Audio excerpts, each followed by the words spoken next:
Isaiah 14. The Lord will have compassion on Jacob. Once again he will choose Israel, and will settle them in their own land. Foreigners will join them and unite with the descendants of Jacob. Nations will take them and bring them to their own place. And Israel will take possession of the nations and make them male and female servants in the Lord's land. They will make captives of their captors and rule over their oppressors. On the day the Lord gives you relief from your suffering and turmoil and from the harsh labor forced on you, you will take up his taunt against the king of Babylon. How the oppressor has come to an end, how his fury has ended. The Lord has broken the rod of the wicked, the scepter of the rulers, which in anger struck down peoples with unceasing blows, and in fury subdued nations with relentless aggression. All the lands are at rest and at peace, they break into singing. Even the junipers and the cedars of Lebanon gloat over you and say, "Now that you have been laid low, no one comes to cut us down." The realm of the dead below is all astir to meet you at your coming.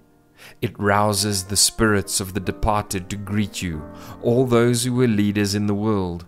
It makes them rise from their thrones, all those who were kings over the nations. They will all respond. They will say to you, "You also have become weak as we are. You have become like us." All your pomp has been brought down to the grave, along with the noise of your harps. Maggots are spread out beneath you, and worms cover you. How you have fallen from heaven, morning star, son of the dawn! You have been cast down to the earth, you who once laid low the nations. You said in your heart, "I will ascend to the heavens, I will raise my throne above the stars of God. I will sit enthroned on the Mount of Assembly, on the utmost heights of Mount Zaphon. I will ascend above the tops of the clouds, I will make myself like the Most High. But you are brought down to the realm of the dead, to the depths of the pit. Those who see you stare at you, they ponder your fate. Is this the man who shook the earth and made kingdoms tremble? The man who made the world a wilderness, who overthrew its cities and would not let his captives go home? All the kings of the nations lie in state, each in his own tomb. But you are cast out of your tomb. Like a rejected branch, you are covered with the slain, with those pierced by the sword, those who descend to the stones of the pit. Like a corpse trampled underfoot, you will not join them in burial, for you have destroyed your land and killed your people. Let the offspring of the wicked never be mentioned again. Prepare a place to slaughter his children for the sins of their ancestors. They are not to rise to inherit the land and cover the earth with their cities. I will rise up against them, declares the Lord Almighty. I will wipe out Babylon's name and survivors, her offspring and descendants, declares the Lord. I will turn her into a place for owls and into swampland. I will sweep her with the broom of destruction, declares the Lord Almighty.